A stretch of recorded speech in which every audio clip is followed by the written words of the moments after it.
I'd like to welcome everybody to this regular council meeting of Puslinch Township on March 20th, 2019, and we'll start with disclosure of pecuniary interests. Yes, Mr. Mayor. Item 7.6 regarding the use of the township logo. The letter references the Aberfoyle Farmers Market, and I happen to still be the registered owner of their domain names, plural. Okay. Thank you. So I will excuse myself from that. Okay, any other disclosure of pecuniary interests? All right, seeing none. We'll go to the closed items. Moved by Councillor Rowe, seconded by Councillor Ballmer, that council receives a confidential verbal report from Peter Pickfield, Garrett Pickfield, LLP regarding litigation or potential litigation, including matters before administrative tribunals affecting the municipality or local board, and advice that is subject to solicitor-client privilege, including communications necessary for that purpose and personal matters about an identifiable individual, including municipal or local board employees, with respect to 4006 Highway 6, and that staff proceed as directed. And B, confidential verbal report from Peter Pickfield, Garrett Pickfield, LLP regarding advice that is subject to solicitor-client privilege, including communications necessary for that purpose with respect to the municipal jurisdiction on environmental matters. All in favor? Carried. All right. Adoption of previous minutes. Moved by Councillor Ballmer, seconded by Councillor Roth, that the minutes of the following minutes be adopted as written and distributed. A, council meeting March 6, 2019. Any questions or comments on those minutes? No? All in favor? Carried. All right. So a few minutes. So we have any public meetings? I don't see any. Communications. All right, so we have the first one to review is the PIT threshold summary. Any questions or comments on that communications? None. Okay. Our next one is the public information session for Claire Maltby. Any questions or comments on that one? No. Okay. Is anyone planning on attending that? I'm going to try. I am away. I'm going to try as well. Okay. I'll try, but I'm not sure. Yeah. Like I said, I'm away, so I'm out of country at that time. I can advise council that the planner for the township will be attending. Okay. What about our environmental specialists? Is that a? No, just at this point, we're just having the county planner attend. Okay. Well, the township and the county planner. Okay. A letter from Mr. Kinesh regarding the Highway 6 bypass. Any questions or comments? Do we have the correspondence from Mr. Kinesh to MTO? We see. We have Yeah, it? yeah. Yeah, Yes. we see, that's a response. I don't know what specific questions Mr. Kinesh asked, though. I thought was it not included in a? No. No? Oh, okay. Well, certainly, we can just send that out to council if that's Sure. okay with council. Absolutely, Okay. yeah. Sorry about that. Okay. I believe I have a copy of it. He usually CCs me, so between the two Yeah, of us. we will can- get it out. Okay, thank you. Any other questions or comments? I don't think that this is a positive sign, this letter. I know it doesn't provide any clarity or commitment as to what's going on, but it does allude to the fact that work is progressing, and it says that the ministry has identified a strategy for rehabilitating Highway 6. So I think that's a positive comment, more positive than recent correspondence. But I definitely think that we need to continue to advocate for the bypass at every possible opportunity. I agree. Any other questions or comments? I have some. I just want to. I read this. I thought there was a positive tone to it. Maybe it's just I'm super optimistic, especially when they're talking about progressing on this project to complete the design environmental assessment work. So I'm positive with it. Another comment I have, though, is they mentioned that the pavement marking, and we have an intersection of Concession 1 and Highway 6. They've recently put a restriction on left turns if you're heading north, but the double line is still broken. So it shows that it's an intersection that you can turn, and I'm sure our chiefs of the fire department can attest to the amount of collisions that they attend at that intersection. I wonder if we could ask staff, and I guess I can't propose a motion, so I'd ask maybe one of the councillors to propose a motion to ask staff to contact the contractor for painting and ask them to paint that double line straight through, if in fact they're not allowed to make a left-hand turn. Are you guys familiar with where I'm talking about? But isn't that a county road? It's Highway 6. Yeah. So in this letter, the minister makes reference to the company that is in charge of painting the line. So I'd like to contact them to see if they can correct that on Highway 6 right by Brian's Farm Supply. Oh, yeah. They've recently installed a restriction on left turns to head west because there's so many collisions, and then there's a protected left turn 50 or 100 meters up the road. Right, yeah. But when you're driving, there's still the brake and the double line, so it appears as if you can turn left. Oh, I see what you're So saying. I'd like to contact this company and see if they can paint it straight through to try to restrict more, or well, limit more accidents at that. But I can't put a motion forward. I don't think it's our job to contact a contractor that's doing work for the MTO. Wouldn't we be better off to contact the MTO and ask them to do it? I don't think we have the right to contact their contractors. Well, it's the contact's in this letter, but so say it be the MTO, whoever it may be, Yeah. I'd like to contact them Yeah, sure, I'll move the motion that request staff to contact MTO with respect to correcting the pavement markings in the vicinity of Brian's Farm. Okay, thank you. And I need a seconder on that? Councillor Rowe?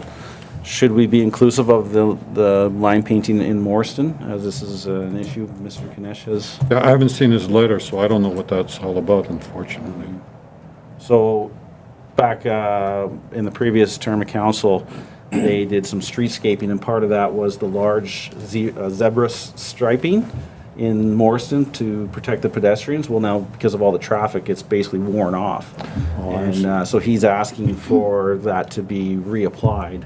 And then this letter is kind of a rebuttal to that ask.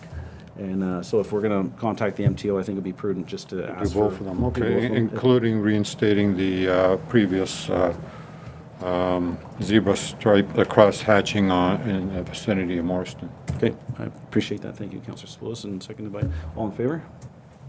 Carried, thank you. Okay.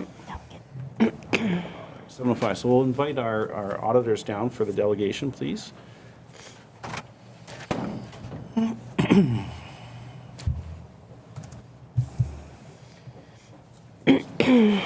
Check marks.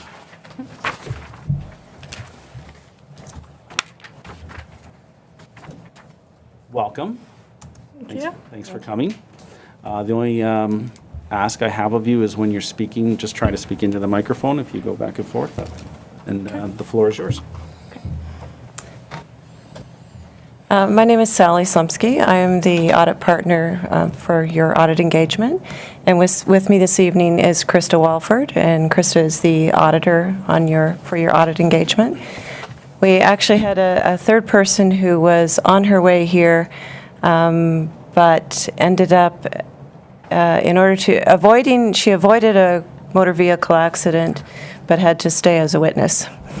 And her name is Tracy Smith, and the reason why Tracy was coming this evening is that I will be retiring at the end of this year, and Tracy will become your new audit engagement partner. And Tracy she actually challenged me today. She said, how can you only have 30 years of municipal experience when I have more than 30 years, and I'm younger than you? And my response was, I actually stopped counting at 30. So, anyways, Tracy will take over, will replace me, and work with the same audit team then moving forward. So this evening, we have a short presentation for you. Just a brief outline. We will cover some of the significant financial statement elements, including the statement of financial position, operations, changes in net financial assets, cash flows, accumulated surplus, and reserves. And we will also address our final report to council. We have had a very late addition to our package, and this is, we make mention to a revision to the financial statements. So there is a small revision to the statements that you have in your package. And I don't know which member of council, but a member of council for picking up that a couple of the budget numbers actually were the budget. It was in one of the notes to the statements that the budget numbers reflected were actually the actual numbers, not the budget numbers. So there has been a change to the budget numbers for development charges and cash in lieu of parkland. And you'll see in this presentation that Krista has actually highlighted the areas where that budget changes and or where the impact is in the totals, so that you can get a glimpse of the overall impact. It's a little bit tricky, the budget when it comes to development charges and cash in lieu of parkland. As you know, as council, it's difficult to, basically the budget is based upon the funds that you anticipate needing to withdraw from those reserve funds in order to complete capital projects during the year. And it can be a little bit of a moving target because capital projects carry over from year to year. And so it's, Mary and I actually had a bit of discussion around it today as to which is actually the best representation, and we opted to go with what matches up with your completed capital projects, which effectively is what council has approved to come out of those reserve funds during the 2018 calendar or fiscal year. So I'll now turn it over to Krista. Krista will take you through some of the highlights of the numbers, and then I will address our report at the end. Thanks, Sally. So we'll start with the statement of financial position. So this statement highlights a point in time for the municipality. This is December 31st, and highlights some important items such as the cash resources, net financial assets, non-financial assets, and the accumulated surplus. So here we have the excerpt from the statements that you were provided. So just a few items to highlight. There was a offsetting decrease in cash and increase in investments. So there were some additional monies put into investments this year. And there was also a big deposit paid out, security deposit paid out to a developer. So those two combining factors are what's creating that difference in cash. And the only other really significant item to highlight on this statement of financial position, again, was the security deposits. So as you can see, those have decreased by quite a bit relating to the developer being paid out. So at the bottom, you can see the accumulated surplus is just over 23 million, which is up slightly from the prior year. Next, we have the statement of operations and accumulated surplus. So this reports the revenue and expenses of the municipality for the year and highlights actual budget and prior year results.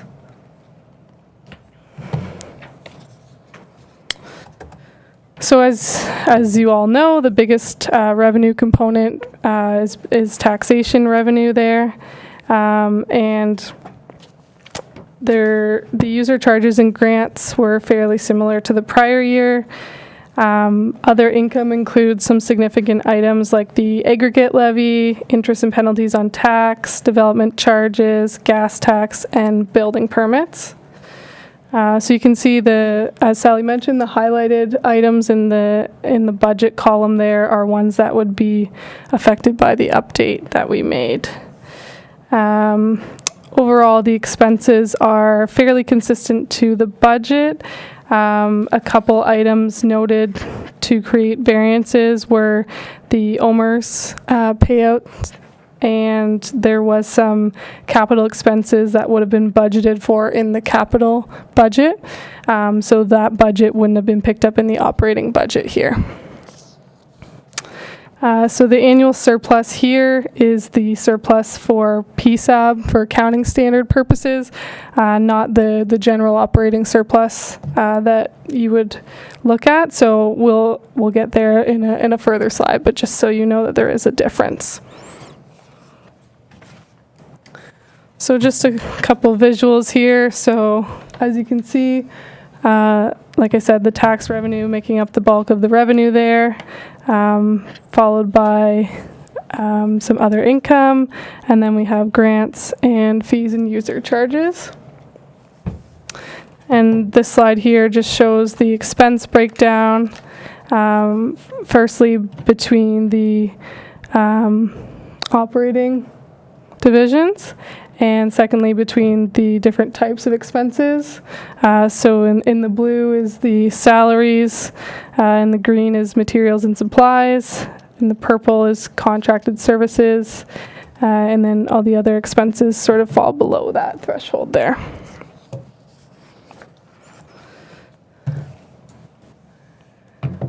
Next, we have the statement of changes in net financial assets. So this takes the annual surplus and removes the non-financial assets to get the change in the net debt for the year, and highlights the capital assets as well.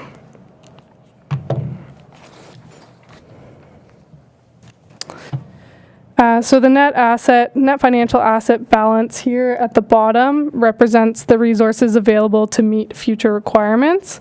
So as you can see, just over 4.3 million in these net assets, which has gone up from the prior year. The changes in the in the non-financial assets, include amortization of 1.5 million and asset additions of just about 1.6 million. Next, we have the statement of cash flows. So this provides a little bit more detail as to the change in the cash and where that came from. It's a little bit hard to see on the slide there.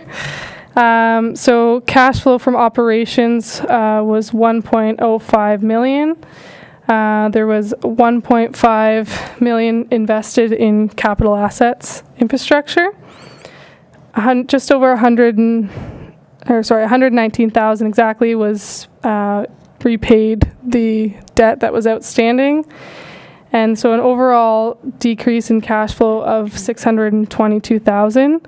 So again, the bulk of that was related to the big payout, the big security deposit that was paid out to the developer.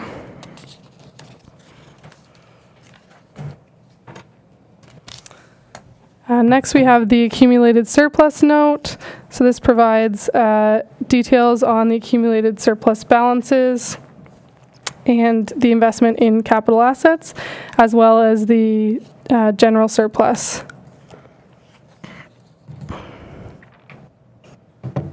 So you can see on in the left-hand column, in the 2018 column, that the operating surplus was $421,819, which is fairly consistent with the surplus from last year.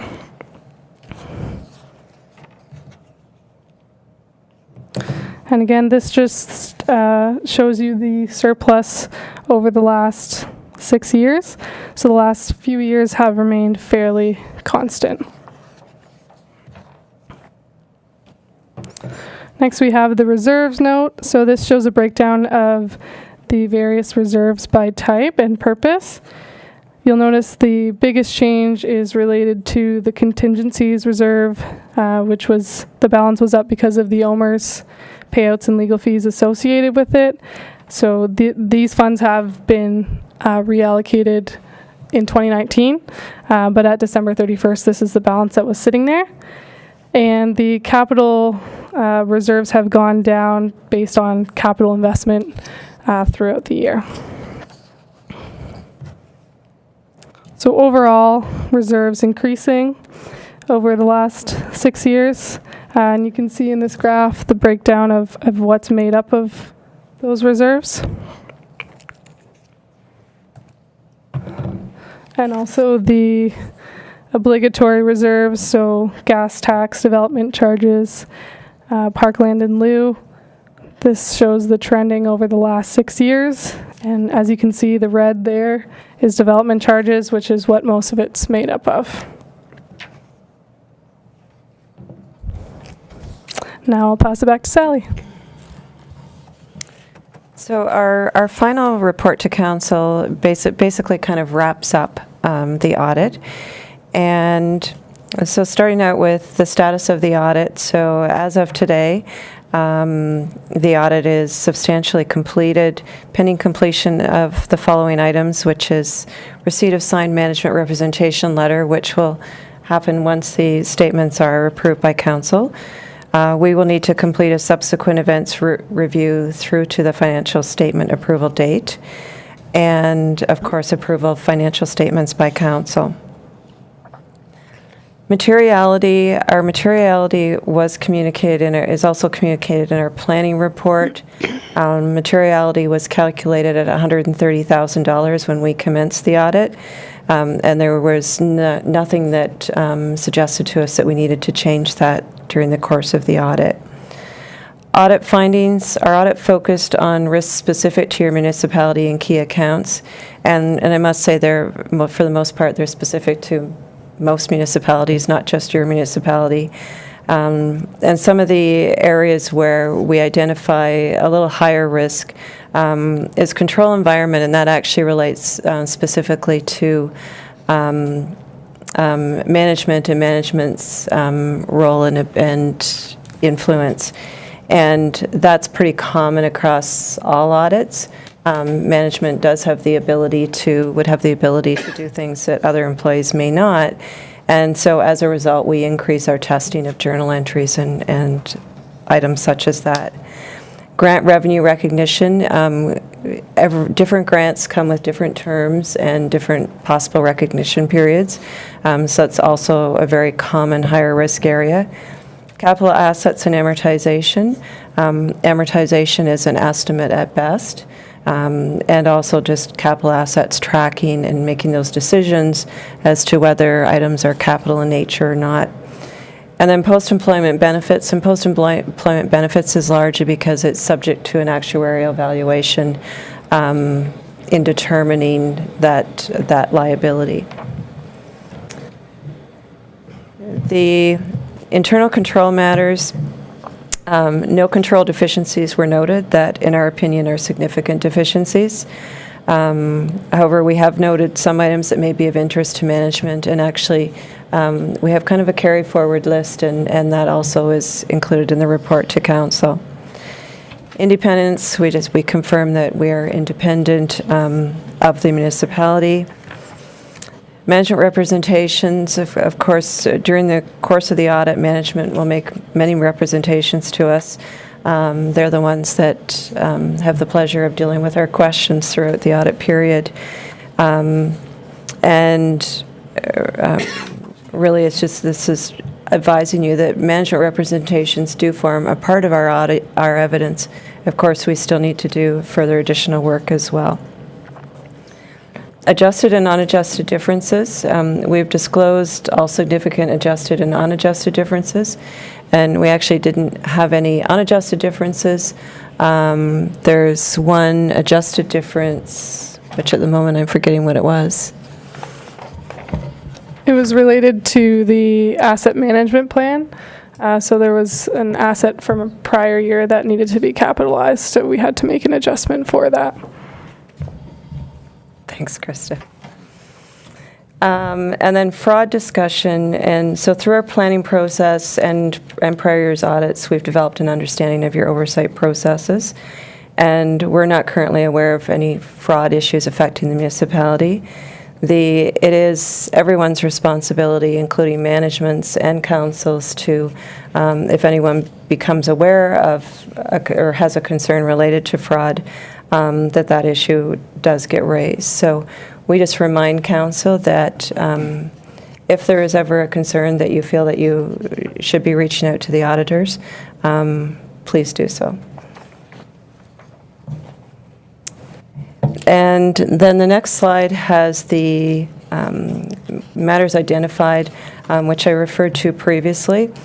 And you'll see that most of these items were identified in 2014, with one in 2015.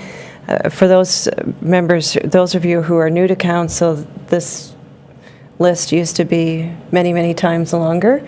So it's been getting shorter and shorter as management is able to address the issues. So the first is review of capital asset policy, which ties in very well with your asset management plan that was completed in 2018. And certainly our recommendation is that the capital asset policy be reviewed and likely revised as a part of that, and that is scheduled for 2020. Purchase orders, municipality currently does not use a purchase order system. Again, we recommend that a purchase order system be implemented that requires all non-routine purchases to have a purchase order approved in advance. That is also scheduled for 2020. And very closely tied with that is procurement policy, also scheduled for 2020. Invoice and sign-off master authorization list. This is really just kind of having that master list, which certainly helps auditors when they come in to, we can know and expect whose authorizations we should see. And again, that will also be addressed as part of the procurement policy. And then not last and not least, because tangible capital assets are very near and dear to our hearts. And essentially it's, right now the capital asset module in Keystone is being used to track assets. And it really does not easily record disposals or more importantly, perform capital asset forecasting. There are some pretty wonderful software products out there now. And certainly our recommendation is that the municipality take a look at those software programs, not only to assist with the accounting for tangible capital assets, but more importantly, I think, to assist with your asset management moving forward. And then we just include the appendices, just the list of everything that's in the appendices. Members of council have further detail, but we didn't repeat all of that in the presentation. So I think that concludes our presentation portion, and certainly we're very happy to address any questions. Okay, thank you very much for your presentation. I'll open it up to council for some questions. Councillor Goyda. Good evening. Thank you for your presentation and also for all the work that you've done preparing the audit. I just have a couple of brief questions. In the report, you have stated that no controlled deficiencies were noted that are significant deficiencies. However, you've just spoken of these 5 items that are of interest, and there's this list of 5, I think, actions to address those matters, and all of which are included in our sort of goals and objectives for the next year to 2 years. But given the amount of resources and the juggling of priorities that we face here at the township, is there anything that you would say is the most important for safeguarding our records?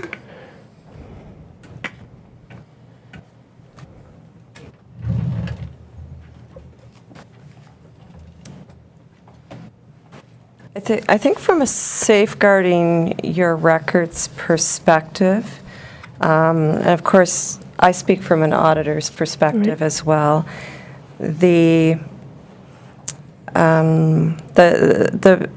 one that might be a little bit easier to implement actually is the recommendation that a policy be implemented that contains a list of authorized individuals as well as their levels of authorization.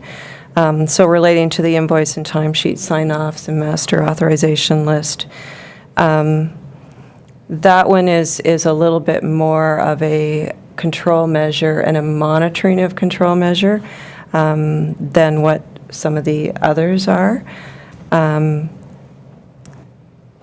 Beyond that, though, it's very difficult to really prioritize. And I don't think that a lot of the matters that are addressed here are a little bit more policy in nature. If you had seen the original list from a number of years ago, it actually had many more, what I would call more internal control specific items. These are some of the bigger pieces of the pie now that will still need to be addressed going forward. Okay, good. And just one more quick question. In one of the control matters brought up is the procurement policy, and it talks about purchases up to $10,000 with limited authorization, and you recommend that we review it and possibly lower that threshold. Is there a number that you would recommend we use as being that threshold? Off the top, no. Okay. And it kind of depends on, I think that the approach that I would take is to take a look at your transactions and typical routine transactions. And it's going to vary with every municipality. This is a relatively small municipality. So, perhaps half of that. But I think a little bit of further analysis would need to be done to determine what's appropriate for this particular municipality. Okay, thank you. Councillor Sepoulis? Yeah, just a general question. How does our township compare with other municipalities of similar size with respect to where we are on the financial controls? I would say, based on what we see, very good. If I step back a little bit, when we come in as auditors and see a year end that's very well prepared, we have virtually no adjustments. That is a very initial indicator to us that, certainly from the financial reporting side, that things are being done very well. I'm not sure if that answers your question. That's pretty well answered. It's very good, this words I was looking for. It was good to hear that, right? Thank you. Councillor Rowe? I have no questions. Congratulations on your retirement. Yeah. Councillor Bulmer? Thank you. No questions, but thank you for the presentation. Okay. Again, thank you for your presentation, and I think it speaks volumes to the work that our Director of Finance and Treasurer, in conjunction with our staff and CAO and yourselves, have done, that it makes everybody's job a little easier, and it's reassurance to the public that our house is in order, and that's very important to me, and I thank you again for your presentation and the work you've done for us. You're welcome. And we thank Mary and her team as well very much. Thank I you. see that big smile on her face. Good job, Mary. Compliments are always nice. You deserve them all. Okay. I just have a question of the CAO. Yeah, will we get the revised financial statements? Yes, through Mary, we'll send that out to you, okay? Thank you. Should the motion say as revised? Okay, moved by Councillor Balmer, seconded by Councillor Roth, that council receives a presentation by BDO Canada LLP regarding the 2018 Township of Portland financial statements, and that council approves the following documents from BDO Canada LLP. A, final report to member of council dated March 20th, 2019. B, planning report to council dated February 18th, 2019. C, financial statements for the year ended December 31st, 2018. Any questions or comments on that? All in favor? Carried. Okay, thank you. Now, we're going to go back to communications. Just pull it up here. We were on the monthly monitoring reports of Mill Creek. Any questions or comments on those? Okay, next is the letter from Art Zimmerman. Any questions or comments on that one? Councillor Walton? Yeah, I'd like to speak to that one since the letter was originally to me. The PLCA applies a herbicide called Reward to the lake in front of the cottage or houses and it disintegrates the weeds and the plants. And they are asking for permission to the MOE to do it sooner than they have been allowed in the past. And I'm not sure the dates. I think they usually can't do it before the end of July, and they'd like to do it the end of June or something.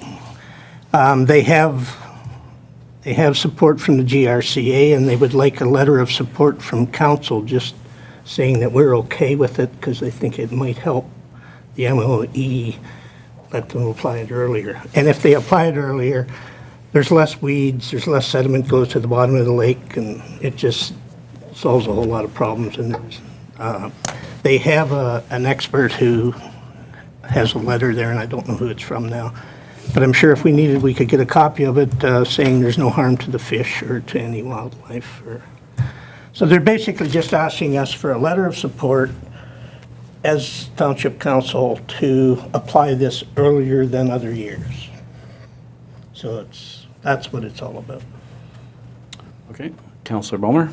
I'm just going to carry on that way. That's fine. Oh, all right. Sorry, just since he started, I'm going to just. Yeah, thank you for that information. I'm torn on this one because I fully support all their activities there, but at the same time, I know nothing about reward as a pesticide or, so I don't have an issue with them doing additional weed control. But I'm not sure if I'm qualified to say that. I wouldn't object to them if they, let's put it this way, I wouldn't object if the MOE says it's okay.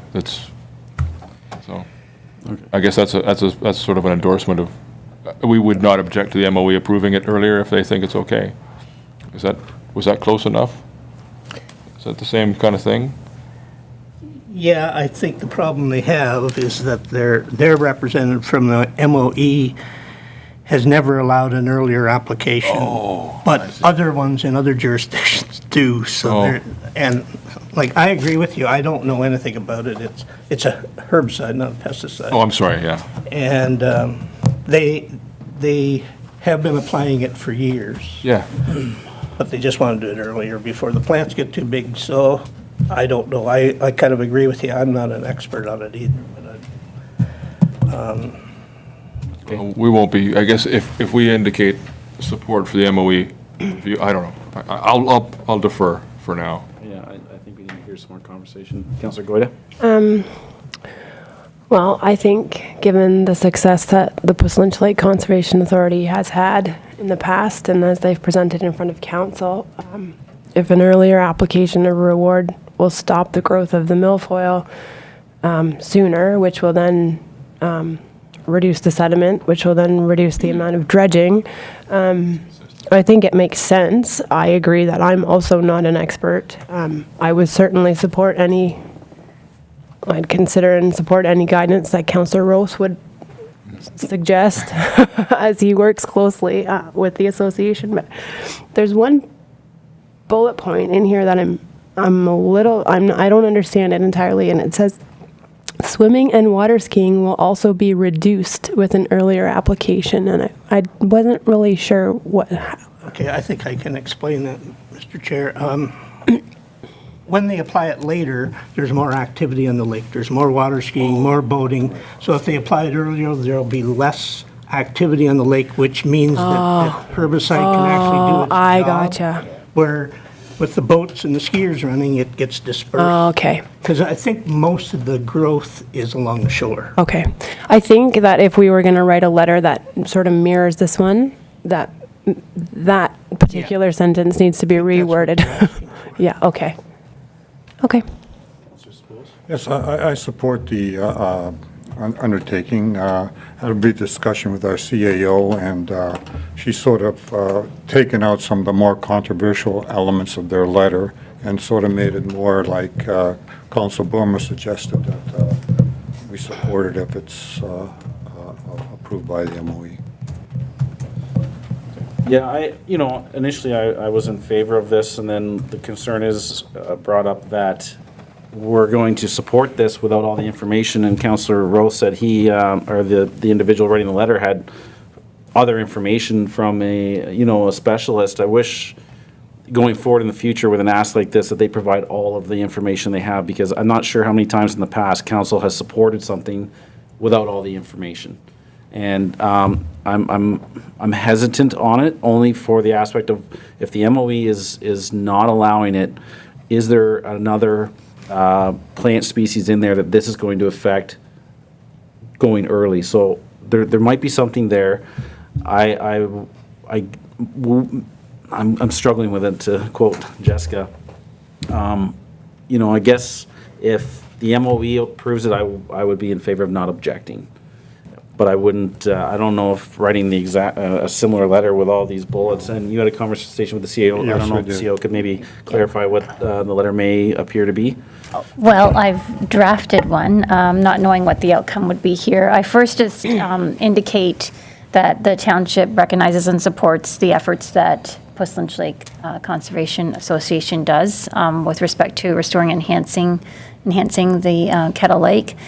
I do reiterate what they say about how they've spent thousands of volunteer hours and dollars to restore the lake, and that it is facing challenges with respect to the introduction of the Eurasian milfoil to the lake. I do reiterate what they do say in the correspondence that you see before them, that the consequences and concerns that this invasive species brings includes, and I indicate what they have as their 3 points, but then at that point, I just indicate that Township of Post Lynch Council at its meeting held today, depending on what council does do, passed a resolution in support of Post Lynch Lake Conservation Association's request to the Ministry of the Environment, et cetera, to apply the approved herbicide reward on an earlier date. And then I just request, if they have any further information, just to contact myself.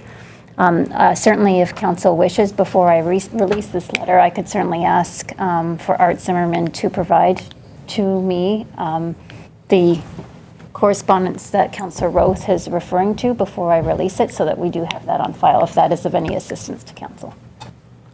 I would feel more comfortable with seeing that letter, and I think I'm comfortable with what your draft. Maybe we'll go around and just see if all of council is in support of that letter, so I will start with Councillor Goydev. Yeah, I'm in support of the letter the way it's written. I have to say I don't necessarily know that it'll help me at all to see the specialist report, because I don't know that I'll understand how to decipher it.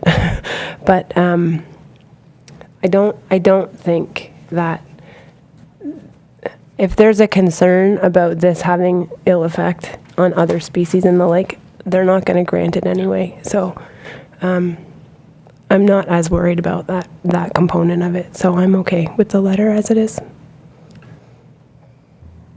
Yeah, I'm fine with the letter the way it is. I think we should have that technical stuff in our files. I don't think we need it ahead of the letter being sent.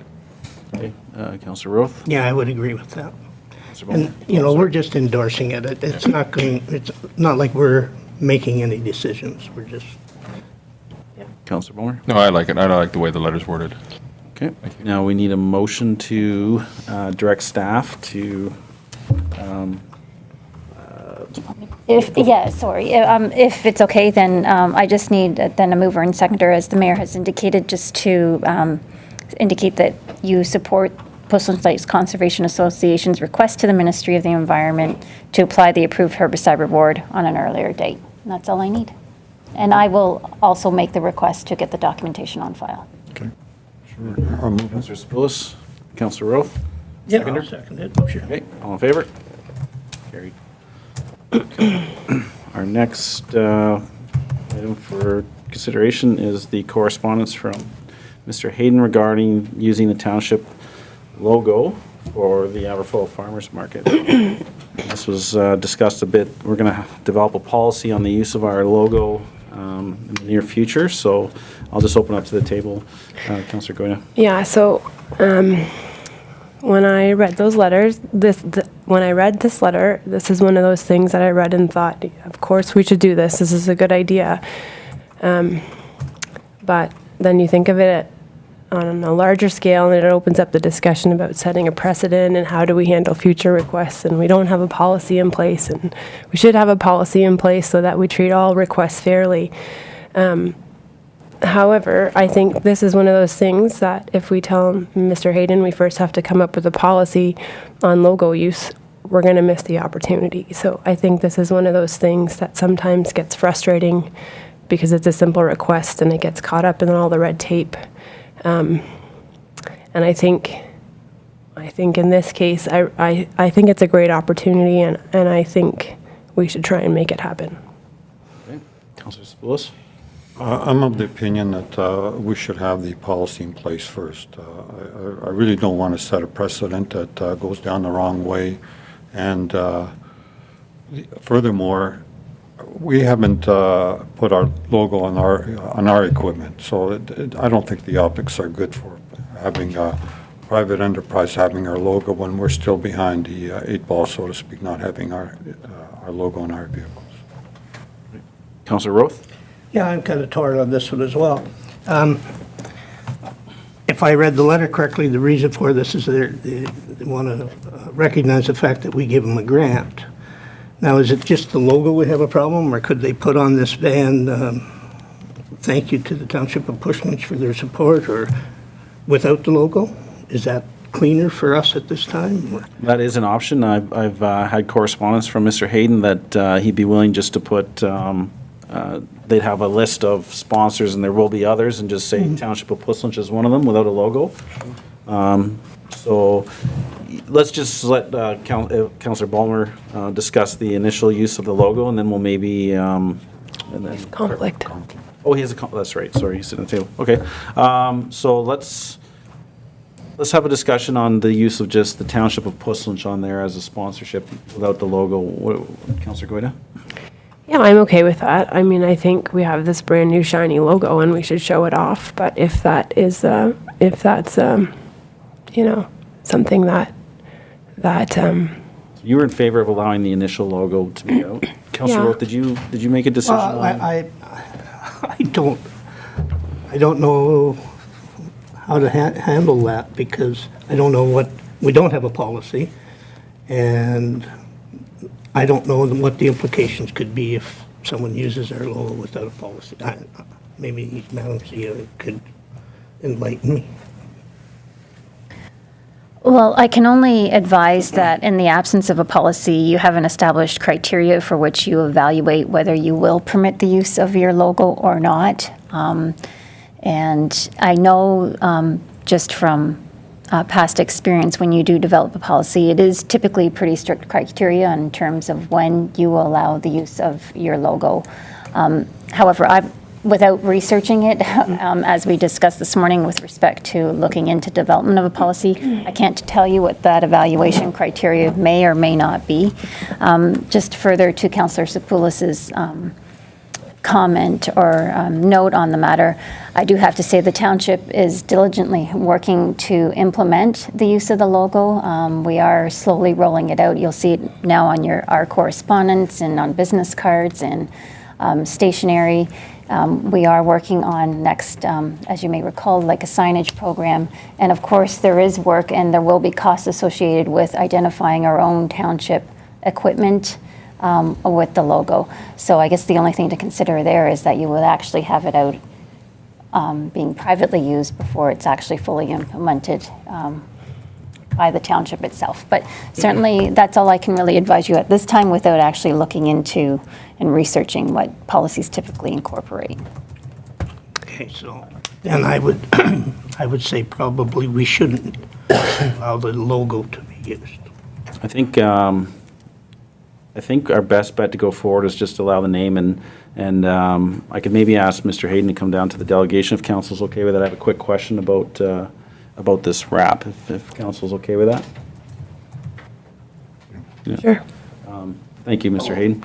The question I would have for you is, and I don't want to spend a ton of time on this, but leaning towards just using Township of Puslin on there, but is there a possibility in the future to add the logo as a sticker once it's released to the public? Because the van isn't going to have a necessary expiration date. You're going to use it for ongoing, so we could possibly see that logo added in the future beside. 100%. The main thing was the farmer's market wanted to thank you guys for being generous enough to give us the grant, and this is what we're using it for. So we thought there was, just to put the township on there at all, that we should seek permission. So whether it's the logo or the township at all, like I'm Okay, so. happy with anything. I just wanted to show the appreciation when we're doing it. So I think I'm looking for a mover and a seconder on allowing the farmer's market just to use the Township of Puslin without the logo, and then in the future, if the opportunity presents itself to add the logo to the van, I think would be prudent at this time. Sure. Okay, so Councillor Sapoulis and Councillor Roth. I'll second. Okay, all in favor? Thank you, Mr. Hayden. I won't call you Mr. Hayden anymore. Okay, so, on to intergovernmental affairs. Do we need to read a motion to accept all the communications, or no? Nope, that's Okay. your next one, when you do your intergovernmental affairs. So the first one on intergovernmental affairs, and welcome back, Councillor Ballmer. Thank you. We have the maintain the voters list for municipal elections. Correspondence from the city of Guelph. Do we have any questions or comments on that? It's very similar to what Hamilton did, and we supported Hamilton, so. Madam CEO, do we need a, No, we don't need anything further. Thank you. any other questions or comments? Nope. All right, we have the one from the, sorry, I see people looking around in the corner of my eye. We have from the City of Toronto, the Greater Golden Horseshoe Municipalities Planning and Housing Committee item. No, we're good. Okay, any questions or comments? Okay, we're getting closer to the council resolution. Green Legacy Committee, the correspondence from the County of Wellington on the Green Legacy Committee. That's one less committee I go to now. There you go. You knew that in advance. Yeah. Lucky you, congratulations. Any other questions or comments? No, see none. Okay, the next one's on the Slavinsky Park. I think this has to do with their septic system. Any questions or comments on that one? No, I did notice that the ministry didn't receive any communications from any residents on that one, so. All right, we have the Guelph new instrument proposal notice proponent. Any questions or comments on that one? Yeah, I was originally concerned that they're going to be discharging in our ditches, but then I spoke to our CAO, and there's a site plan application, and there's a whole process where our consultant's going to review their system as well before the water gets discharged in into our ditches. So I'm very happy with that, knowing that. Okay, excellent, thank you. Any other questions or comments? Okay. Conservation Halton. We have correspondence there. Any questions or comments on that one? Don't see none. Town of Newmarket on Bill 66. Any questions or comments on that one? I think they were asking for a similar motion, were they not, on that one? Are we, as a council, is this not already kind of redundant because they're going to amend Bill 66, or should we be passing a motion to support this as they asked, or are we going to just accept it as correspondence? My inclination is accept as correspondence. Information. Yeah. Okay. All right. And Vice Deputy from Saugeen Shores, any questions or comments on that one? No? All right. Delegation is done, so we're going to, that's it, right, for... All right, moved by Councillor Rowe, seconded by Councillor Ballmer, that the intergovernmental affairs correspondence items listed on the council agenda for the March 20th, 2019 council meeting be received. All in favor? Carried.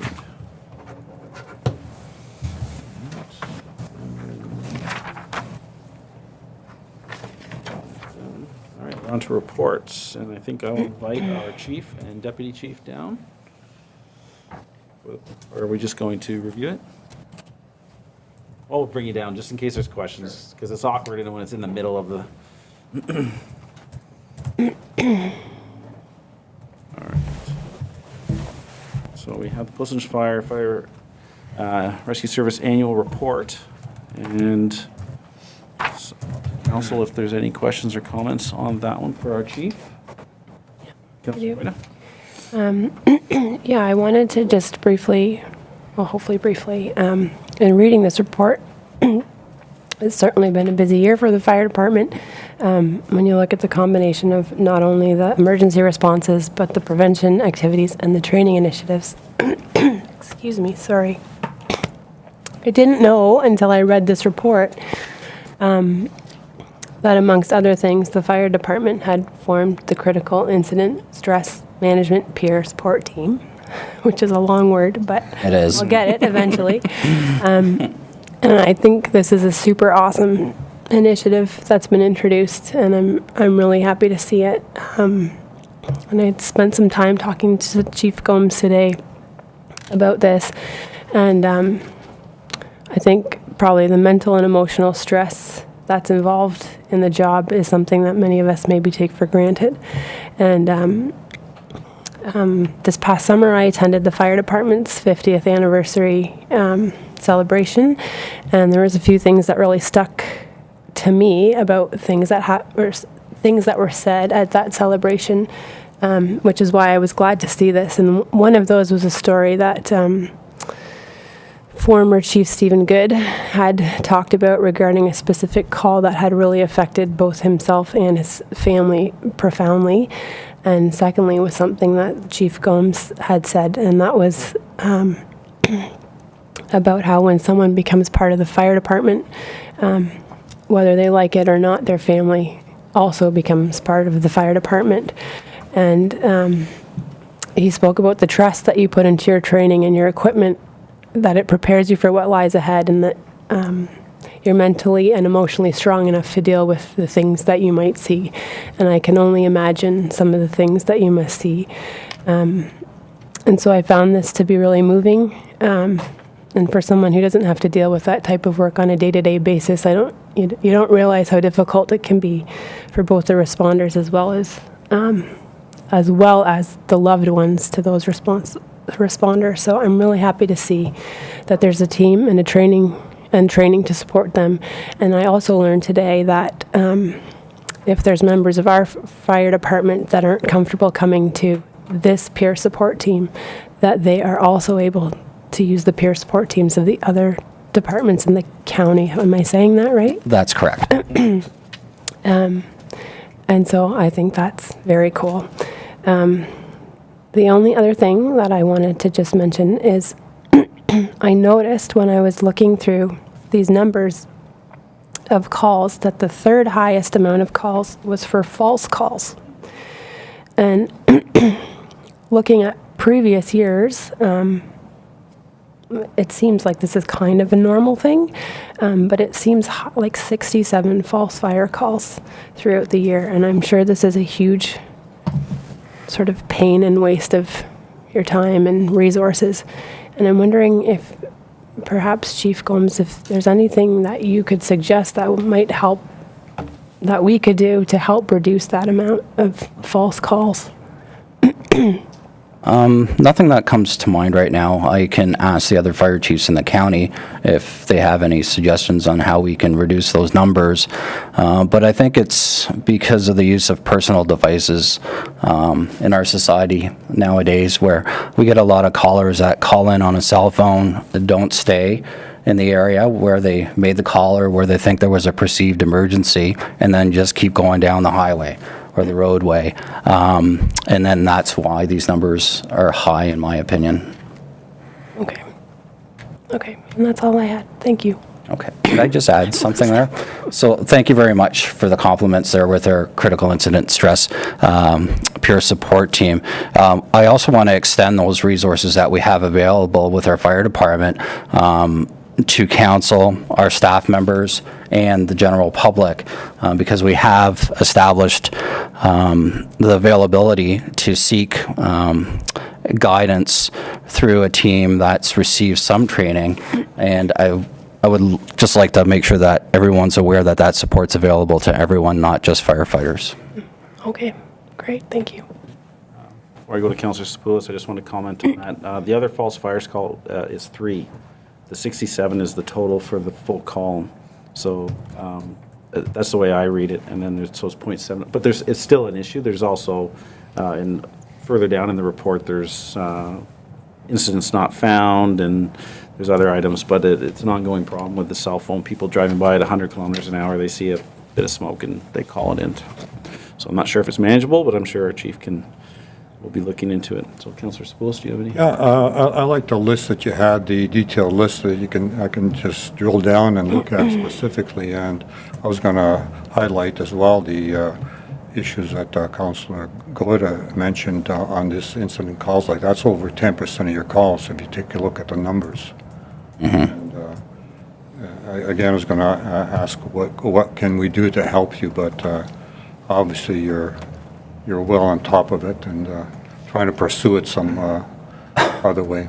We do, and we have talked to the communication center to find out what they do to gather the proper information. And a lot of times it's, as the mayor alluded to, somebody calls, I saw a fire here, and I kept going.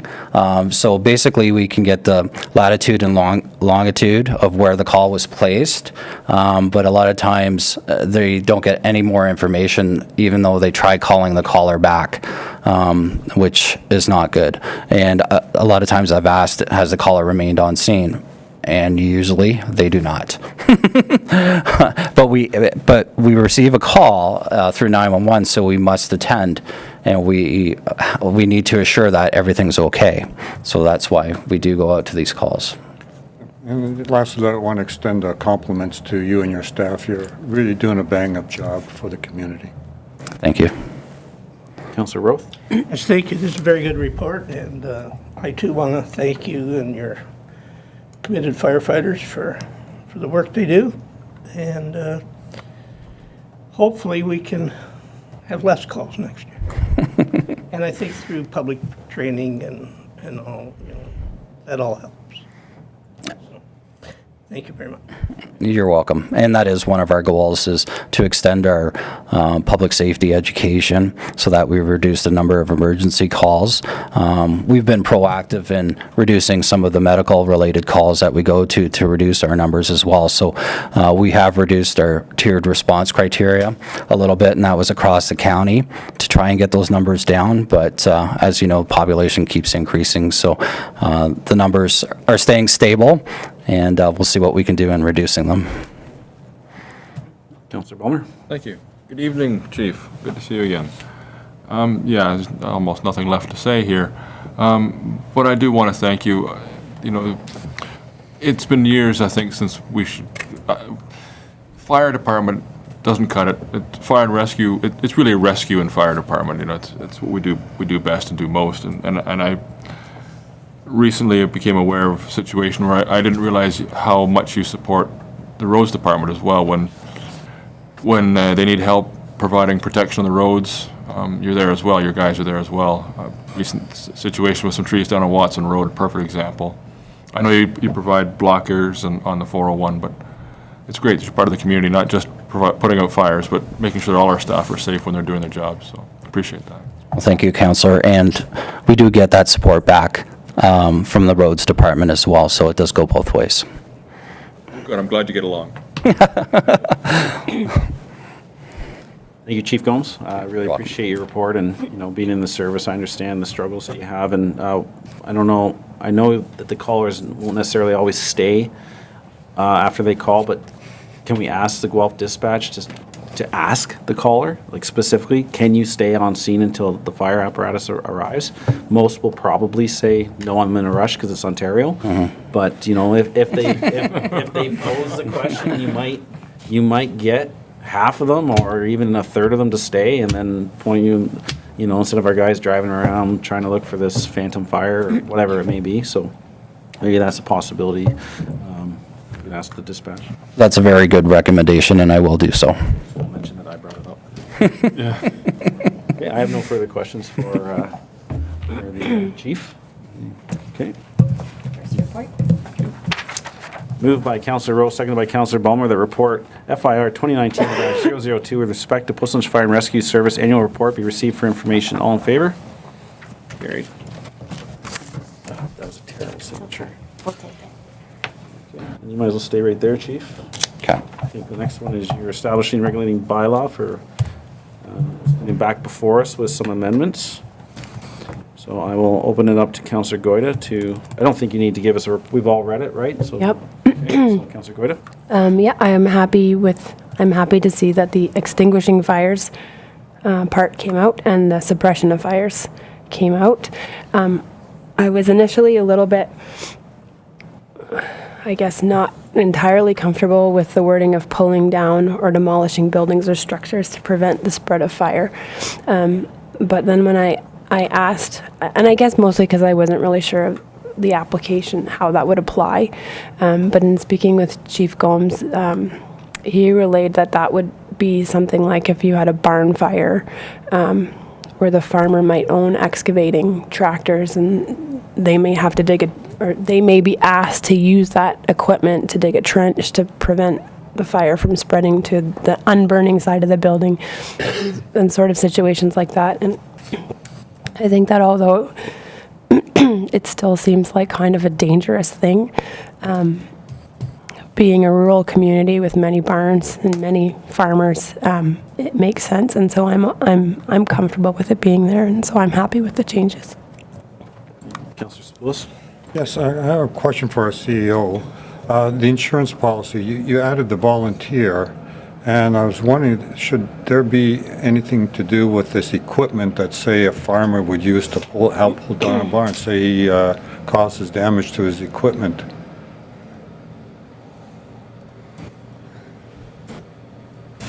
I would have to, what I can do is just confirm with our insurer that if it's under the direction of the township, then that coverage would apply, but I would need to confirm that, and I can do that. Okay?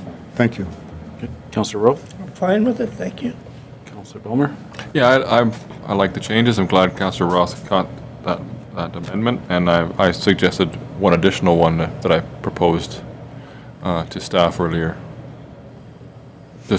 Because I noticed it was a catch-all, point C was added, and I thought it might be good to add an exclusion to bullet C that excluded fire extinguishing and fire suppression, so that the chief or the incident commander could ask for everything but those two things from volunteers. Okay.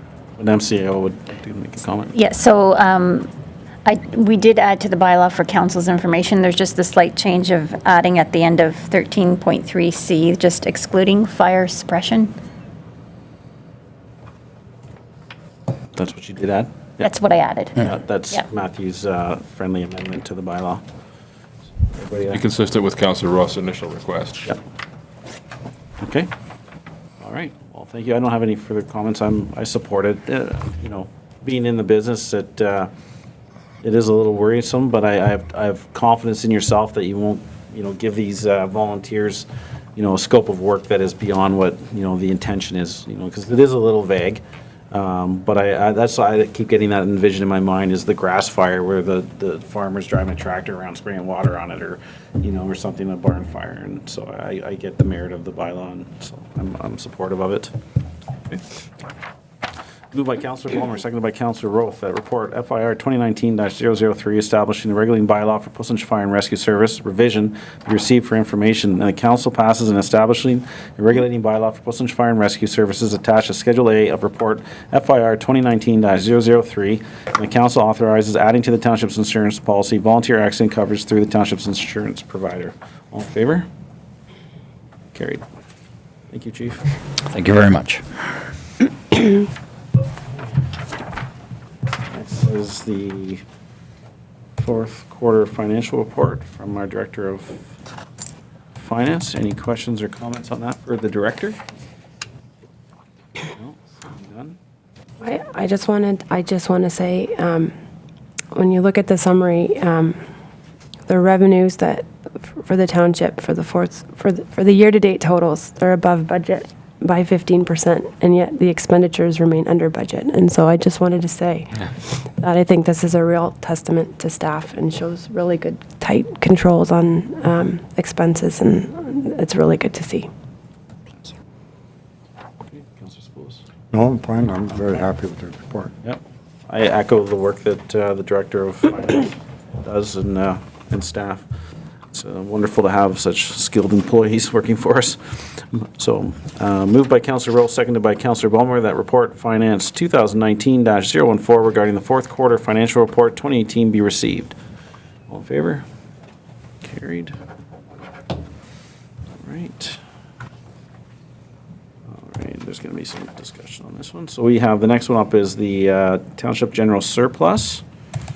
And any questions or comments on that one? Councillor Goyda? Nope. Councillor Spoulos? Nope. Okay. Councillor Roth? Nope. Councillor Muller?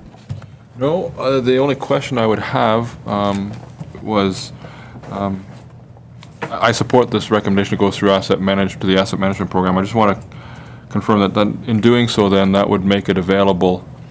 We heard earlier I think at the last council meeting, how difficult this winter has been on some of our equipment for the roads department. And by putting this entirely in the asset management program, it would make those monies available in the future, because I think those are capital assets that'd be, so that helps that situation, does it? It is for asset replacement, so Councillor Ballmer, as part of the budget process, it would be utilized for whichever assets need to be replaced in a given year. So that- I think, and I support it, yeah. can I make a comment? Are you meaning the intent for the money to be available for repairs due to a difficult winter season? Not necessarily that piece of equipment is scheduled for replacement in that particular year. So the grader blows a rear differential tomorrow, it's 50 grand. Is this money available to the Director of Public Works to replace that rear differential? So the asset registry that has been prepared is based on replacement life cycles, and it's based on the replacement life cycles that council has approved through the budget process. And so it would be based on the replacement life cycles currently in place and the capital budget and forecast currently in place, so. Basically, no. Okay, so then, yeah, so that's not, because my only concern was that we may be facing a situation later this season with, if we have a particularly difficult winter. We were sort of given forewarning from the Public Works that we're moving through the Public Works budget fairly quickly this year due to how severe the winter was, and I didn't know if there was any need to put a little bit of this into a reserve for Public Works to make sure, we're not overdrawing on Okay, I think the existing reserve. Madam CEO would like to comment. Mary, I Oh, think Mary's got it. So we also currently at this time have different reserves for different departments. So right now, the Public Works Department has an equipment replacement reserve and a Public Works Replacement and Restoration of Aging Infrastructure Reserve. But I know that we've discussed this before, and as we move forward with the asset management plan and the recommendations from the asset management program, we will look at all of those reserves, and council can make a determination as to which reserves, in addition to the asset replacement reserves, we need as a township. But Karen, if you want to add to that. Yeah, I'll just add, Councillor Bulmer, if there was the need for us to come forward with respect to an expenditure that wasn't budgeted for, as we've done in the past, we could certainly come forward with that report for council's consideration, and then indicate at that time which reserves would be drawn upon to fund that particular need. Super. Yeah, it's not like we're giving this money away. We're just putting it, we're No. assigning it to it. Yes. But if all the money goes into the asset management reserve, if you come forward with a recommendation, is that money accessible for these repairs? We wouldn't necessarily recommend that it comes from that particular reserve, but right now you have other discretionary reserves that it can come from. And as we move forward in developing this one particular reserve as it relates to asset management, I'm sure that there may be some other discretionary reserves that council may still want to have established for other purposes. Okay. Yeah, and I have concern, I understand we have to have an asset management plan, and it's mandated by the province, but I like the model of having, it allotted to the different departments, because I see going forward, we have this money in the asset management plan, and all of a sudden, the focus gets just on roads, and all the money gets spent on roads. So I don't know if that is a possibility, but anyways, I'll let maybe. Maybe I can just add that I think as we move forward and develop this, I think there needs to be some consideration given to the value of the assets that you have in the different categories. And then, of course, based on that, that's where your expenditures should lie, if that makes any It sense, or does, your and allocation. So I think Gonna be a council, hold on some of the money, because, Yeah. so anyways. I think council would want to be mindful of all that, so. So everybody's comfortable with the motion as read? Yep. Okay, all in favor? All right, let me just do a little bit of scrolling down here. Okay. So the next one is the financial report. So for temporary borrowing, moved by Councillor Rowe, seconded by Councillor Ballmer, that report finance 2019-016 regarding the 2019 temporary borrowing bylaw be received, and the council enacted bylaw authorizing external temporary borrowings of 1.5 million in 2019. Any questions or comments? All in favor? Carried. All right. Enumeration. So the next one, moved by Councillor Ballmer, seconded by Councillor Rowe, that report finance 2019-017 regarding the remuneration and expense paid to members of council and others 2018 be received, and that the remuneration and expenses paid to members of council and others during the year 2018 be posted on the township's website. Any questions or comments on that? No. All in favor?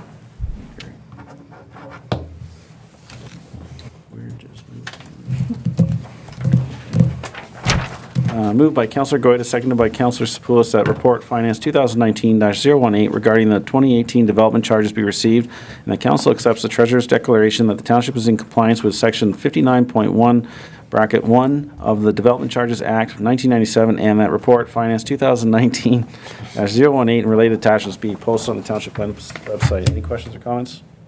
All in favor?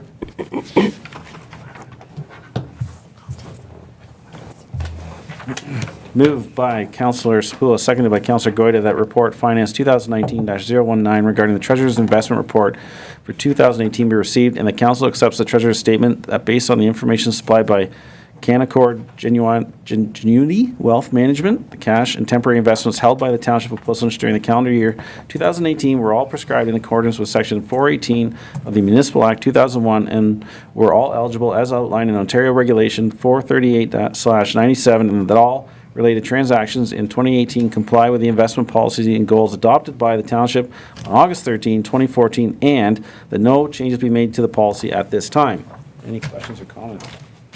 Yes, I'd like to compliment staff on getting a good interest rate of return. It's actually better than the one investment, which is a pooled investment for various municipalities in Province of Ontario. So it's a very good job. Thank you. You should be our personal investors too.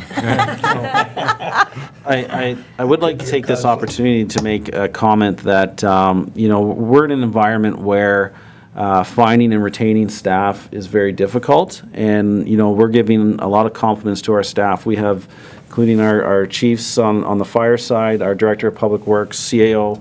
I think our council needs to be very cognizant that we have excellent staff, and that, we need to maintain, or not maintain, we need to retain our staff and take the measures appropriate, because they're what keeps this machine oiled and running smoothly. So I just want to take that opportunity to mention that.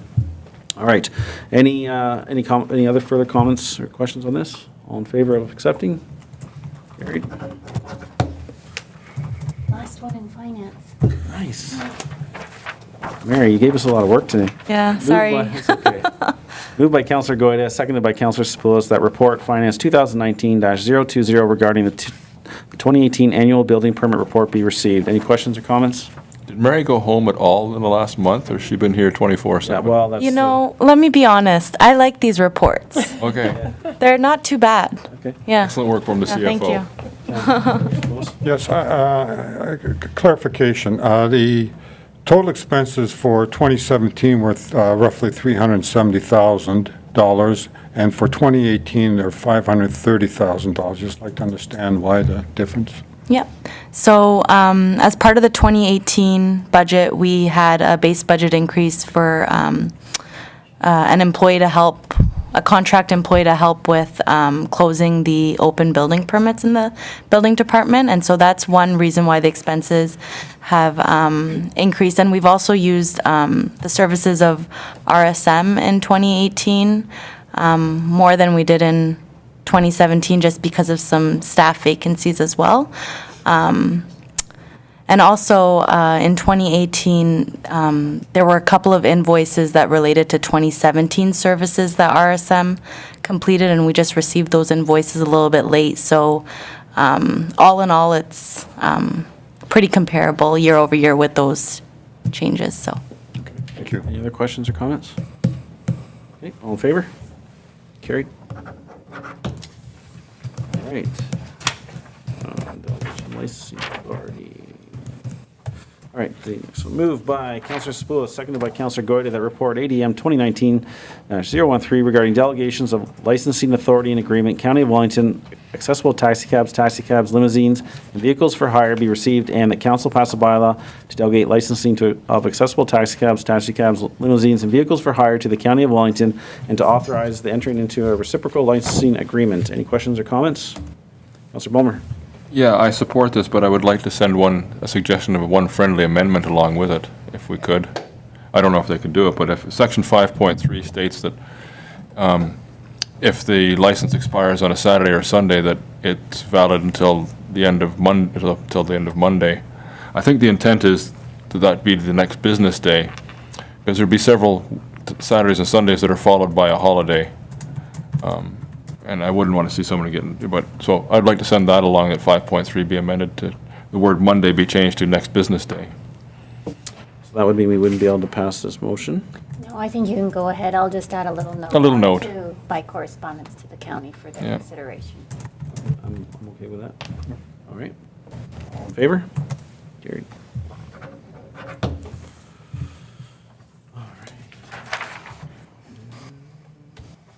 Moved by Councillor Goyda, seconded by Councillor Sepoulas, that report building 2019-003 with respect to the building department monthly update, February 2019, be received for information. Any questions or comments?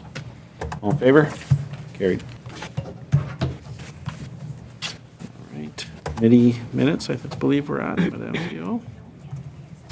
Oh, why am I on? Okay, so,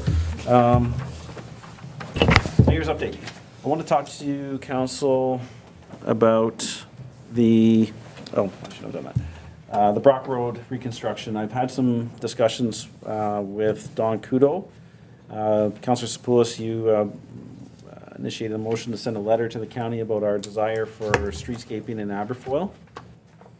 And the only options really are the use of stamped concrete on the sidewalks. I believe that was presented to, maybe it was the director or this council, I'm not sure, it was before my time.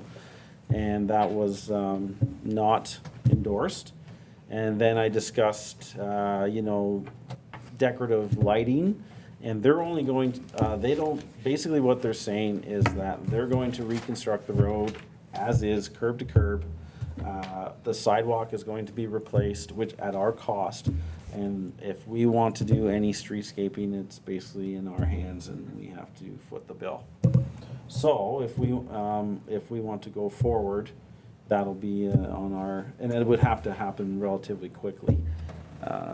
And we could have further conversations, but they're looking at going to tender, I believe, soon with this. So if we want to do any streetscaping, we'd have to find the money and let the county know as soon as possible and start getting some costing on it. So I'll open it up to you if you have more questions for me, and I'll hopefully have some answers for you. Councillor Goyda?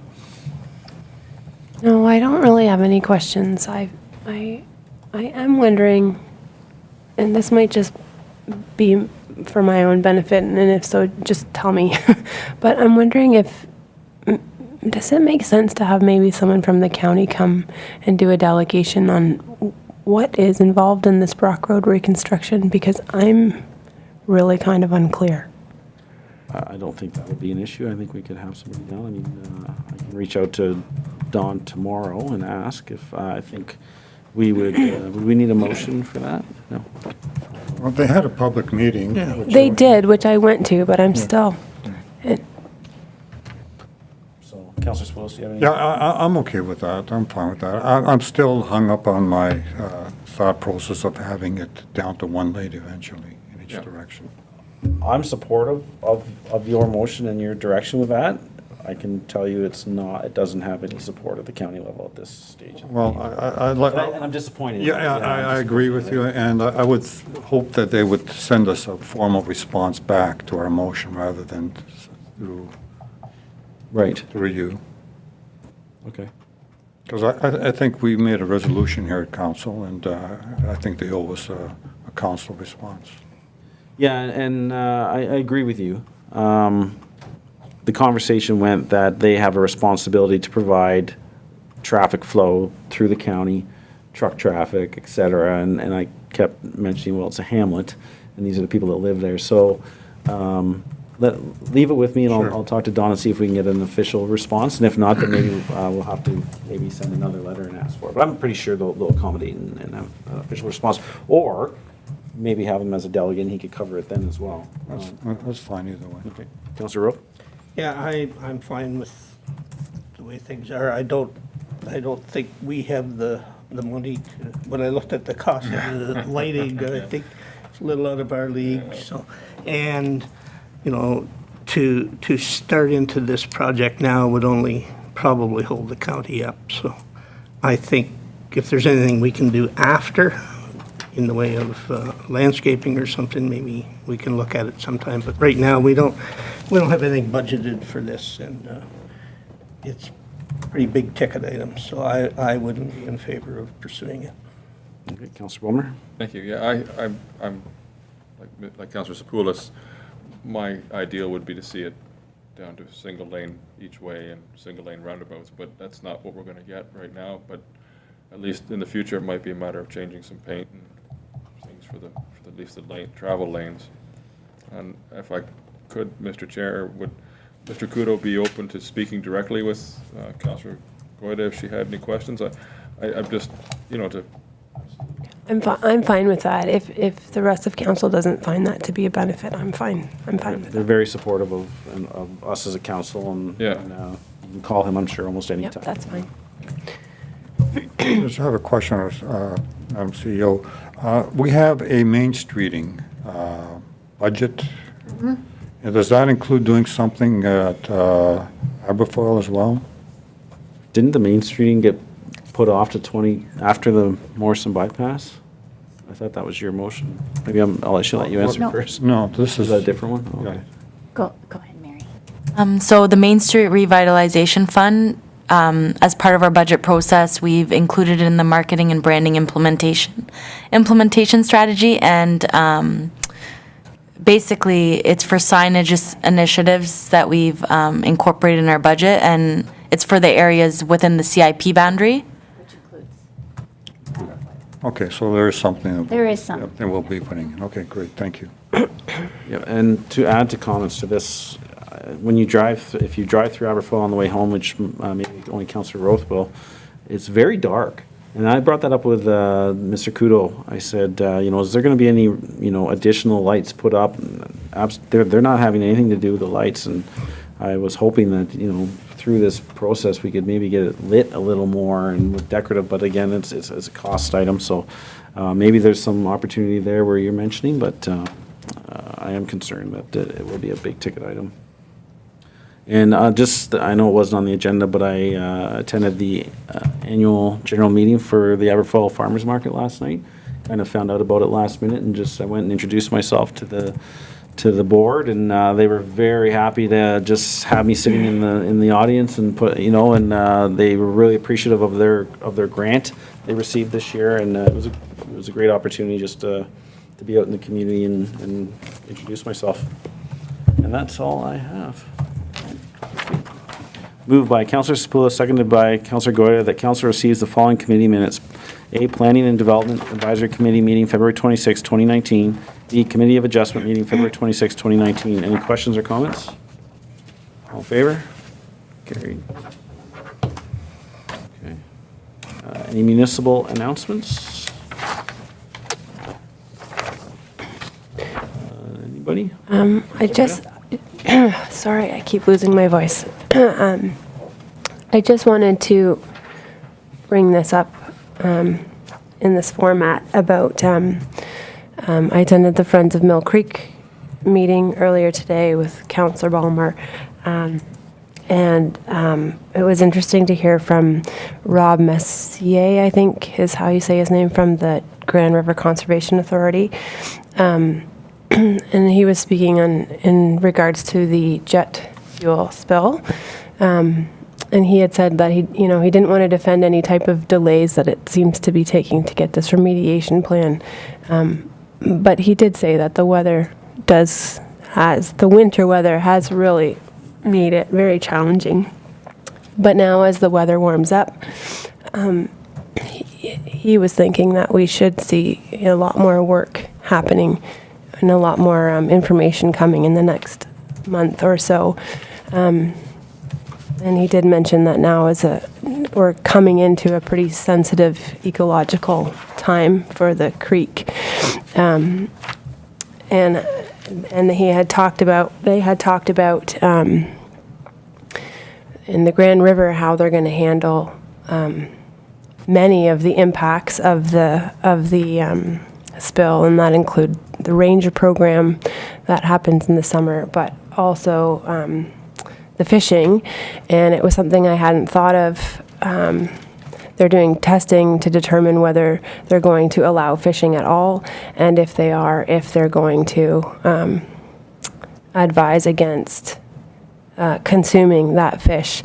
And the topic came up that they're going to hopefully put up some signs to advise the public of what that decision will be based on the test results that come in. And we were talking and thinking that it might be a good idea to ask the Grand River Conservation when they do that, whatever that result is going to be, that we ask that they put some additional signs throughout the township in areas where fishing might take place, just to warn the public about the possible risk of consuming fish that may have been impacted by the fuel spill. And I was hoping that if everyone is okay with that, perhaps the Director of Public Works could touch base with the Grand River about coordinating that. So I would suggest you make a motion to give staff direction for that. And then- Sure. Or I guess you're the mover, then the seconder, and then we can just discuss it. Okay. We know the motion. We know the yeah, motion. okay. We have a seconder for Councillor Goytis, Councillor Bulmer, and yeah, any questions or comments? Councillor Spoulos. I heard what you said in a previous discussion, Mayor. I used to fish, and before I went fishing in a particular location, I looked at the information prepared by the ministry, and they told me this location, this fish you can't do, it can't, it's contamination fish, or if you're going to catch it, it should be only a certain size type of thing. So I see the MNR as being one of the drivers of this. The GRCA, I don't know what jurisdiction they have on anything outside of their particular areas. Like, they're responsible for Shades Mill, they're also responsible for the other track type of thing. So I can understand them wanting to put signs as their property. And I really, well, I like the idea, I'm really struggling with us overstepping our jurisdiction. That's the only concern I've got with that suggestion. I really don't want to step on somebody else's toes when they should be doing the work. If the MNR's got to do the work, then they should be doing the work. Okay. Councillor Roth. Well, I would think if the fish are unsafe to eat, that they would definitely be posting every spot anyone could fish. And when the test results are finished or whatever, and they deem it dangerous to eat the fish, then I think we as a council should ask them to make sure that all creek crossings in our municipality are posted by them at their cost. It's their jurisdiction, not ours. Okay, Councillor Bulmer. Thank you. Yeah, I think the way it was discussed, the GRCA, as you know, as a landowner in the township, they're making decisions about posting the bond tract where the creek crosses through, which made us think about, well, we've got a crossing under our property right next door, and I think what the suggestion that Councillor Goyd is discussing here is not that we make the signs or we put up the signs, that just simply request the GRCA that if our Public Works Director can provide them a list of crossings where people might be fishing from our property onto the creek, where the creek crosses our property, that piggyback on their decision. If they get some made, could they have some additional ones? And when they're putting up, if they're putting up signs, if they could do the same thing for our property, just as a level of awareness, if they feel, because they're constantly working with the MOE on this spill, and certainly we're not qualified to make the decisions, but if it warrants them posting their properties, I think it warrants us sharing the same information where the creek crosses our properties. And I would expect that the GRCA will be able to recover those costs from the insurer, or from however those costs are recovered to deal with the spill. But I think it's a reasonable request of the GRCA, and I think it's an excellent idea that's been put on the table, just to, because I don't know if the MNR will have will say anything about that specific reach, you know, so. Anyhow, I would support asking the GRCA to post our crossings if they choose to post their properties at the same time. I think it's premature. I think we should wait for the report, and I do think that the jurisdiction falls under the MNR. I would suggest that we wait until we see a report from the GRCA, and then a similar motion could be put forward to council then. Like I said, I think it's premature, so I think at this stage, I am not in support of it because it's not our jurisdiction. The GRCA, like Councillor Sapoulos mentioned, there's legislation in place that they can restrict fishing in their conservation areas where we don't have jurisdiction for that. So yeah, I'm not in support of it at this time. If the report came out from the GRCA, I would welcome revisiting it then. Do we want to have a vote, or we want to have another round of discussion on it? Perhaps we can defer it. Would you, Councillor Goyda, would you? I'm just more concerned about the timing. Yes.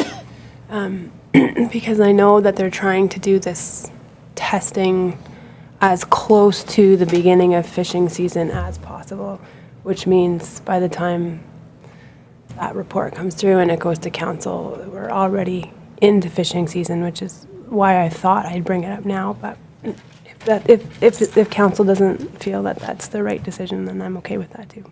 Well, I guess we'll have to, is there any other comments, or we'll have a vote, I guess, on the motion? Well, if I could, Mr. Sure, Councillor Ballmer, and then Councillor. Oh, sorry, I'll let Councillor Sapoulos go. Yeah, I don't want to say no. I'd like to have the motion deferred, because if we say no, then the matter's closed unless two-thirds of the majority reopen it again. So I'd rather just leave it until, Or she removes the motion. She can remove it or defer it, same difference. yeah. So my suggestion is to defer it until such time as, we're fully aware of it. And I don't know how many crossings there are of our roads of the creek, but there can't be that many. 4. Four. Five, maybe. So to me, 8 signs, if that's the way we agree to do, shouldn't be that much of a problem. Do we have a seconder for Councillor Sapoulos' deferral? Councillor Ballmer, are you deferring? Or are you commenting, or are you? I'd like to, well, I just, yeah, my only concern about a deferral is, as Councillor Goyda suggested, they're doing this on a day-to-day basis over there at the GRC. They're making this analysis. If they make the decision to go ahead, and then we wait, and they've already made all the signs, I don't think we'll get the same. I'm just thinking the simplest thing is, if they decide to post, if we just ask them to do the same thing, Councillor Goyda is correct. Their fishing season opens near the end of April. Trout season opens in the creek. So we're not qualified we won't be meeting often enough to wait for a report from the MOE and then make a decision, and then when someone else is already doing that work and making those decisions who are qualified to do it. And we're not suggesting that we post anybody else's property but our crossings. We're not talking about posting conservation land that we don't own. We're just putting information signs up. And not even putting them up necessarily, only if the GRCA decides to do the same. So, Okay, so we need to just speak to the deferral. all right. And if we need a seconder for that, if there is one. Is there a seconder for the deferral? Councillor Roth. And then I believe most of what Councillor Ballmer discussed was the deferral, because he's worried about the timing, correct? Would you like? Absolutely, because if we defer it, by the time we get back to talk about it again, the GRCA may already, because there's no report, there's no report that we're going to get that's going to address, that's going to make the same analysis that the GRCA is making. So I think deferring it is just the same as, unless you want to defer until after perhaps what we're hearing is, we'll defer until after the GRCA makes a decision, does whatever they're going to do, and then we could possibly consider doing the same thing after I the fact. believe that was the intent. That was the deferral. intent, yes. As opposed to having them put up the same time as the GRCA does, we'll wait until after they do. No, I believe the deferral was to wait until they come out with their decision. If that hopefully is, the timing of that is before they put their signs up, you know what I mean? There's going to be a window there, so we get the report, and then we can So- Rediscuss it. I believe Just to be that's, clear, That's intent, yes. the GRCA is not producing a report that we will be able to comment on. They will make their decision and go ahead. Excuse me, but I'm sure they're going to have internal memos circulating that we could ask for access to type of thing. Okay? And just to clarify, if it says, yes, they're going to put up signs, are we going to say yes, or are we going to say no? well, that's when we'll have the motion on the floor and make the decision again. It just I seems awfully struggle- complicated, so. Well, I know, but I struggle with the jurisdiction thing, Counselor Palmer. It's our property, we're just, it's our property, the creek goes under, we're just going to put up just a warning sign saying, please be advised, this is blah, blah. If the GRCA feels it's important for their property, we're just asking them to put the same signs on our property. I would be comfortable with the signs if they're a warning, but I am not comfortable with posting no fishing signs. That's not our jurisdiction, that's the MNR. So if it's a warning, That's, so we don't know the content of the sign, right? I know this seems like we're, anyways, we're discussing the deferral. We have a mover and a seconder. I'm gonna, Counselor Goyda, you can discuss the deferral. I don't want to complicate things. I do think that it's something that we maybe I should change the motion to just contact. We can only discuss the deferral, so you have to discuss whether you're in favor of the deferral. I'm not in favor of the Okay, deferral. thank you. Counselor Smith. Yeah, I made the motions. Oh, that's right. Counselor Roth, did you already comment on that? I second the motion. So, I'm in favor of the deferral, just on the fact, so I'm gonna, yeah, I think we're overstepping our bounds here, and, I think there will be some time there to, we can contact Chris White, he's our representative on GRCA, he will share the internal memos, and we'll have a chance to revisit this, so, does that count as a vote, or we have to have a vote, so? Vote. So, all in favor of, the deferral? Okay, all opposed? Okay, carried. All right.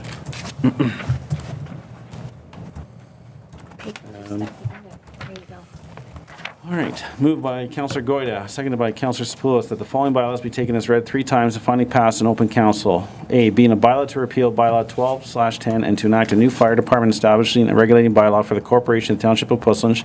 B, being a bylaw to delegate authority to the County of Wellington for the licensing of accessible taxicabs, limousines, and vehicles for hire business, and to authorize the entry into a reciprocal licensing agreement. Any questions or comments on that one? All in favor? Carried.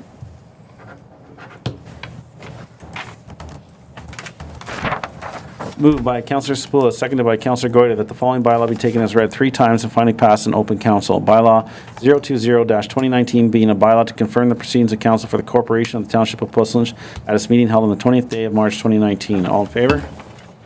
Carried.